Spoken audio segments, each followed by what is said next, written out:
उन बड़ी बातों को पहले दिखाते हैं। 7 पन्ने का है ये डॉक्यूमेंट। इसका शीर्षक है towards rule of Islam in India, यानी भारत में इस्लामिक शासन की ओर। और इसके नीचे लिखा है internal document not for circulation, यानी यह अंदरूनी दस्तावेज है, इसे सार्वजनिक नहीं करना है। इस डॉक्यूमेंट में क्या क्या लिखा हुआ है वो समझिए।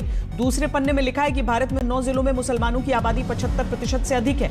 कभी भारत पर राज करने वाले मुसलमान दोयम दर्जे के नागरिक हैं। तीसरे पन्ने में लिखा है कि इनका ख्वाब है 2047 में मुस्लिम समुदाय के हाथ में भारत की सत्ता आएगी और इसके लिए इन्होंने खुद को 2047 का टारगेट दिया है। और यह दावा किया गया है कि अगर 10% मुस्लिम आबादी भी पीएफआई के साथ आ जाए तो बुज़दिल समुदाय को घुटने टेकने पर मजबूर कर दिया जाएगा।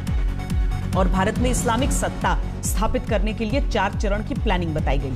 पहले चरण में मुसलमानों में एकजुटता बनाना, काडर का विस्तार करना, भारत के बजाय मुस्लिम पहचान स्थापित करना और तलवार या रॉड से हमले की ट्रेनिंग देनी होगी। इसे फिजिकल एजुकेशन यानी पीई कहा जाएगा। दूसरे चरण में पीएफआई के नेतृत्व में प्रदर्शन करना, दुश्मनों को ताकत दिखाना, दहशत से भर देना, पीई वाले चुनिंदा काडर को हथियार विस्फोटकों की ट्रेनिंग देना, उन्हें सुरक्षा बलों की नजरों से बचाए रखना। इसके साथ ही राष्ट्रीय झंडा, संविधान और अंबेडकर के नाम का इस्तेमाल करना और विदेशों से फंडिंग का इंतजाम करना होगा, ऐसा इस दस्तावेज में लिखा है। इसके बाद तीसरे चरण की बात लिखी है जिसमें दलितों के साथ मिलकर हर स्तर पर चुनाव लड़ना, आरएसएस और दलितों के बीच दूरी पैदा करना, हथियार और विस्फोटक इकट्ठा करने की बात इसमें लिखी गई है।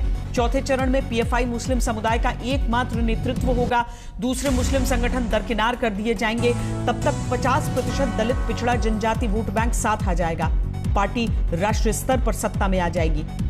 इसी सीक्रेट दस्तावेज के 6ठे पन्ने पर यह बताया गया है कि पीएफआई के काडर को हथियारों और विस्फोटकों की ट्रेनिंग कैसे दी जाएगी, कहां से ट्रेनर आएंगे, कहां हथियारों का जखीरा जमा किया जाएगा। और 7वें पन्ने पर लिखा गया है कि संघ और हिंदूवादी नेताओं के निजी जानकारियों का डेटाबेस तैयार रखा जाएगा।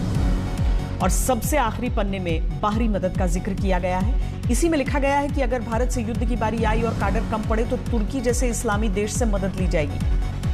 तो यही ये सीक्रेट दस्तावेज है जिसके